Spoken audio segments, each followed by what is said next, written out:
Hi everyone, welcome back to Brainypedia skill. और आज की क्लास में हम डिस्कस करने वाले हैं, कवर करने वाले हैं थर्मोडायनामिक्स, राइट। सो आज का जो हमारा टॉपिक रहेगा वो रहेगा थर्मोडायनामिक्स, जिसमें हम कॉन्सेप्ट भी डिस्कस करेंगे और साथ में पी वाई क्यूज भी डिस्कस करेंगे। पार्ट 1 हमने कवर कर लिया है। अगर आपने पार्ट 1 अभी तक नहीं देखा है, you can watch the part 1 also later on. And part 2 आज हम कवर करने वाले हैं इस वीडियो सेशन में, राइट। यस। तो पार्ट यहाँ पे हम ऐसे क्वेश्चंस डिस्कस करेंगे जो आपसे रिपीटेडली बहुत सारे पेपर में पूछे जाते हैं, राइट। तो एक भी क्वेश्चन आप मिस नहीं कर सकते, क्योंकि ये वो क्वेश्चंस हैं जो काफी बार रिपीटेडली आपसे पूछे जाते हैं, है ना। Right, so let's get started with the session, है ना। Okay,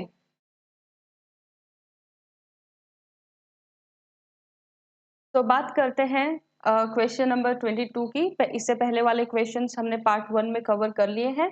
So which one of the following is used as an antifreeze for the automobile engine, right? Automobile engine के लिए आप एंटीफ्रीज, किसको आप एज अ एंटीफ्रीज यूज करोगे, right. तो A option दिया है इथेनॉल, बी ऑप्शन दिया है ethylene glycol, and C option दिया है मिथेनॉल, एंड डी ऑप्शन दिया है प्रोपाइल अल्कोहल। यहाँ पे राइट आंसर आपको सिलेक्ट करना है कि किसको आप एज अ एंटीफ्रीज यूज करोगे आपके ऑटोमोबाइल इंजन के लिए। A option ethanol, B option ethylene glycol, C option दिया है मीथेनॉल, एंड डी ऑप्शन दिया है प्रोपाइल अल्कोहल। तो जो इथाइलिन ग्लाइकोल है आपका, that is an organic molecule, वो आपका एक ऑर्गेनिक मॉलिक्यूल रहेगा जो मोस्ट वाइडली हम यूज करते हैं एज अ एंटीफ्रीज। इसको हम मोस्ट वाइडली यूज करते हैं as a antifreeze in automobile engine and as an industrial solvent also. Industrial solvent की तरह भी यूज करते हैं और ऑटोमोबाइल्स में भी यूज करते हैं। यस, इसको हम वाटर के साथ मिक्स करके यूज करते हैं, राइट। यस, सो इसको एज अ एंटी फ्रीजिंग हम यूज करते हैं, किसको, इथाइलिन ग्लाइकोल को, है ना। इथाइलिन ग्लाइकोल आपका यहाँ पे राइट आंसर रहेगा। उसके बाद पूछा गया है कि which is absolute zero temperature. Absolute zero temperature आपसे पूछा गया है कि out of the given options में से आपका कौन सा एब्सोल्यूट जीरो टेम्परेचर रहेगा। ए ऑप्शन दिया गया है कि the starting point of any temperature scale, B option दिया गया है theoretical the lowest possible temperature, C option दिया गया है the temperature at which the vapour of any liquid substance is condensed, and D option दिया गया है कि the temperature at which materials are in vapour form. यहाँ पे आपको राइट आंसर सेलेक्ट करना है कि क्या आपका राइट आंसर रहेगा।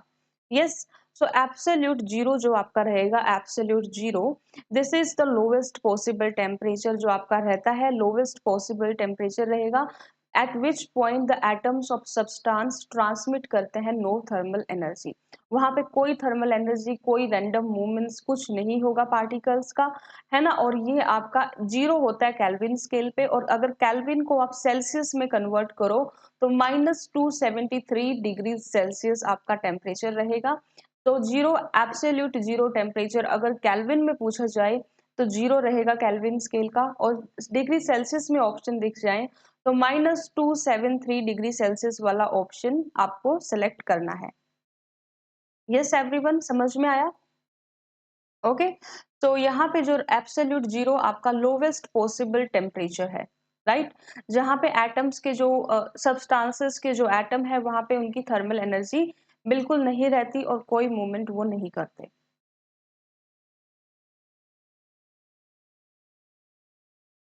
सो this is the theoretical lowest possible temperature, B आपका यहाँ पे राइट आंसर रहेगा।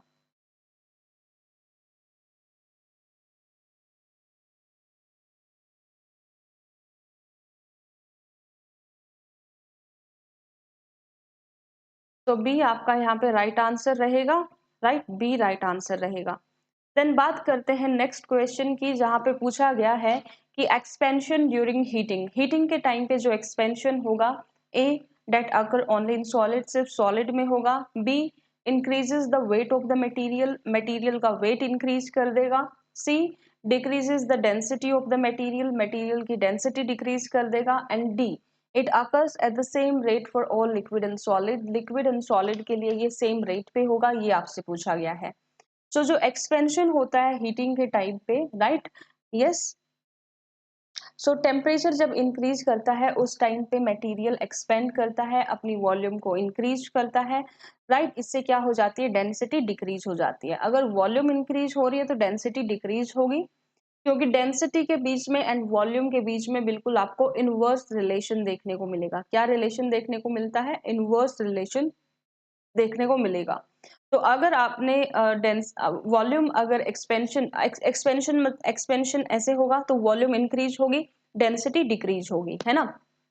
सब देख लो, decrease the density of the material आपको ऑप्शन देखने को मिल रहा है, that is the C option, है ना। सी ऑप्शन आपका राइट ऑप्शन, राइट आंसर यहाँ पे रहेगा।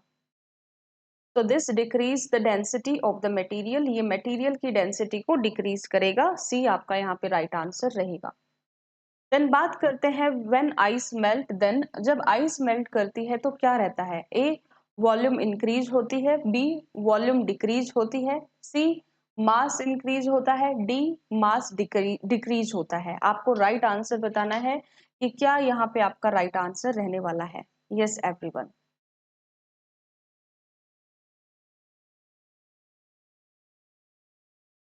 तो व्हेन आइस मेल्ट्स देन क्या रहेगा, ये आपसे पूछा गया है। When ice melt, A volume increase होगी, बी वॉल्यूम डिक्रीज होगी, सी मास इंक्रीज होगा, डी मास डिक्रीज होगा।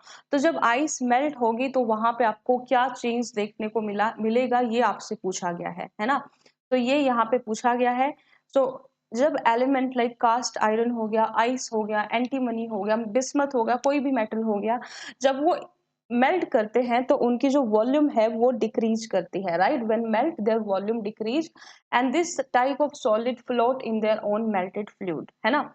तो वॉल्यूम डिक्रीज करती है तो आपका राइट आंसर क्या रहेगा, वॉल्यूम डिक्रीज करेगी, है ना। क्या करेगी, वॉल्यूम डिक्रीज करेगी जब आइस मेल्ट करेगी। ये काफी बार आपसे क्वेश्चन रिपीटेडली देखने को मिलता है, काफी टाइम ये क्वेश्चन पूछने को देखने को मिला है, right. Then what is the use of thermostat, thermostat का यूज पूछा गया है कि थर्मोस्टेट का क्या यूज रहता है। ए ऑप्शन दिया गया है to measure the temperature, temperature को मेजर करने में इसका यूज रहता है। बी ऑप्शन दिया गया है टेम्परेचर को इंक्रीज करने में, to increase the temperature, and C option दिया गया है to maintain the temperature. C option बोला है कि टेम्परेचर को मेंटेन करने में इसका यूज रहेगा, एंड डी ऑप्शन दिया है कि to convert heat into electricity, heat को इलेक्ट्रिसिटी में कन्वर्ट करने के लिए इसका यूज रहेगा। तो आपको राइट आंसर बताना है थर्मोस्टेट का क्या राइट आंसर रहेगा। तो जो थर्मोस्टेट है वो टेम्परेचर को रेगुलेट करता है ऑटोमेटिकली। आपका जो डिवाइस है, जो भी आप थर्मोस्टेट के साथ कनेक्ट कर रहे हो, जितना भी उसको करंट इलेक्ट्रिसिटी चाहिए होगा वो इतना ही क्या करेगा, वहां से अपटेक करेगा। इससे हमें हेल्प मिलती है पावर को, एनर्जी को सेव करने में, है ना। तो 27th का जो राइट आंसर रहेगा वो क्या रहेगा, ऑटोमेटिकली ये टेम्परेचर को रेगुलेट करेगा, है ना। यस। तो थर्मोस्टेट आपका क्या करेगा, टेम्परेचर को रेगुलेट करेगा, it help to save energy and power. तो ये आपका सी राइट आंसर रहेगा, टू मेंटेन द टेम्परेचर, यहाँ पे राइट आंसर रहेगा टू मेंटेन द टेम्परेचर। उसके बाद पूछा गया है कि थर्मोस्टेट इज रिलेटेड टू, पूछा गया है कि थर्मोस्टेट किससे रिलेटेड है, राइट। ए ऑप्शन दिया गया है ह्यूमिडिटी, बी ऑप्शन दिया गया है टेम्परेचर, सी ऑप्शन दिया गया है एयर, एंड डी ऑप्शन दिया गया है क्लाउड्स। यस, आपको यहाँ पे राइट आंसर बताना है कि क्या आपका यहाँ पे राइट आंसर रहेगा, ये किससे रिलेटेड है ना।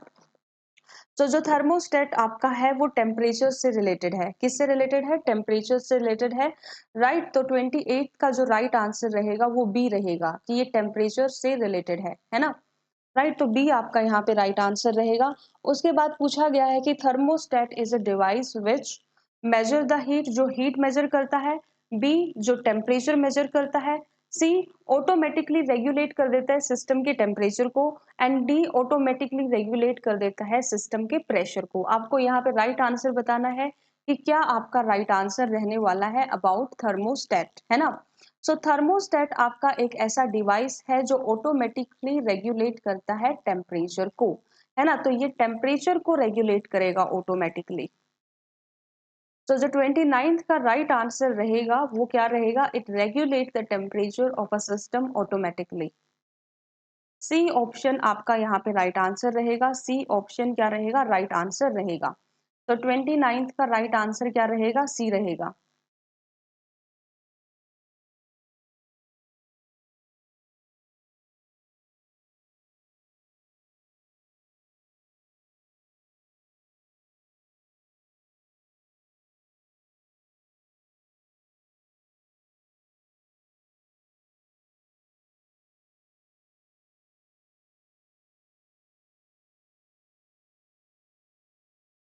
देन बात करते हैं नेक्स्ट क्वेश्चन की। पूछा गया है कि what is the function of thermostat of a refrigerator.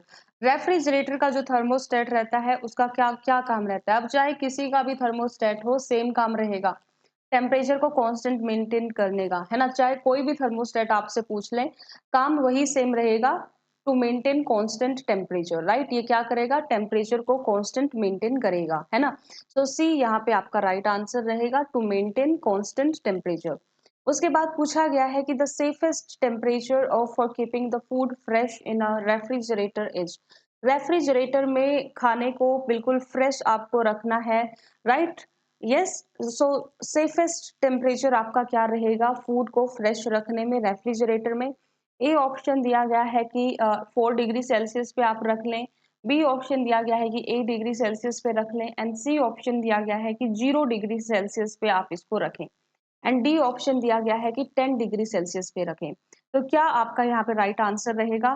कौन सा सेफ टेम्परेचर है आपके फूड को फ्रेश रखने के लिए? यस। सो 4 डिग्री सेल्सियस आपका यहाँ पे राइट आंसर रहेगा।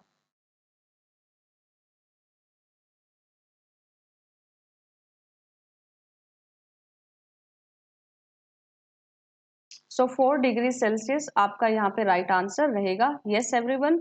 उसके बाद बात करते हैं, पूछा गया है कि when soggy biscuits are kept inside the fridge for some time they become crisp, why.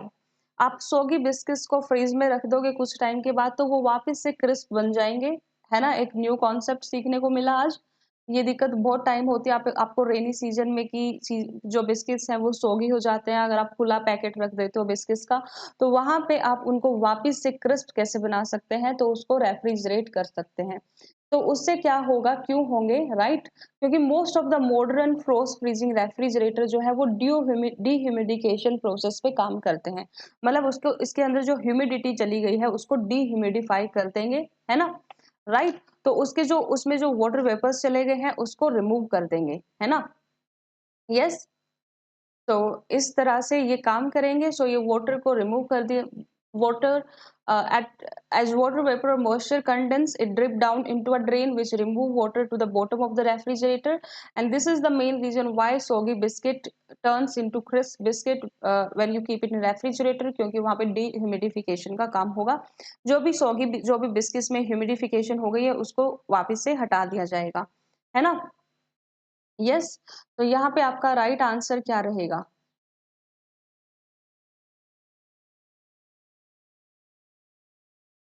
Yes, everyone. B is the right answer. This humidity inside the freezer is low and extra moisture is absorbed from the biscuits, है ना। तो ये आपका right answer रहेगा। Then बात करते हैं question number 44 की, जहां पे पूछा गया है कि which of the following statement is not true. पूछा गया है कि कौन सी स्टेटमेंट आपकी ट्रू नहीं है। A air conditioner and air cooler both maintain temperature, air condition and air cooler both maintain humidity, air conditioner maintain humidity but air cooler doesn't maintain humidity, both control the motion of air. अब देखो, जो air conditioner and air cooler है वो दोनों temperature को maintain करते हैं, motion of air करवाते हैं, लेकिन जो एयर कंडीशनर है उनके पास ह्यूमिडिटी मेंटेन करने का भी एक एक्स्ट्रा फंक्शन रहता है, लाइक एयर कूलर नहीं कर पाते। तो यहाँ पे बी जो आपका है, ये पूछा गया कि कौन सी स्टेटमेंट ट्रू नहीं है। तो ये बोला गया है कि बी में ये बोला गया है कि air conditioner and air cooler दोनों ही ह्यूमिडिटी मेंटेन कर सकते हैं।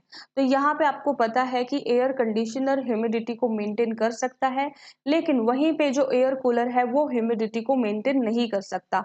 तो यहाँ पे जो आपका राइट आंसर रहेगा वो क्या रहेगा? वो एयर कंडीशनर रहेगा, राइट। क्या रहेगा राइट आंसर? एयर कंडीशनर रहेगा, राइट। एयर कूलर ह्यूमिडिटी को मेंटेन नहीं कर पाएगा। तो यहाँ पे जो बी है वो आपका करेक्ट इनकरेक्ट स्टेटमेंट है। तो बी आपको क्या टिक कर देना है? राइट आंसर टिक कर देना है।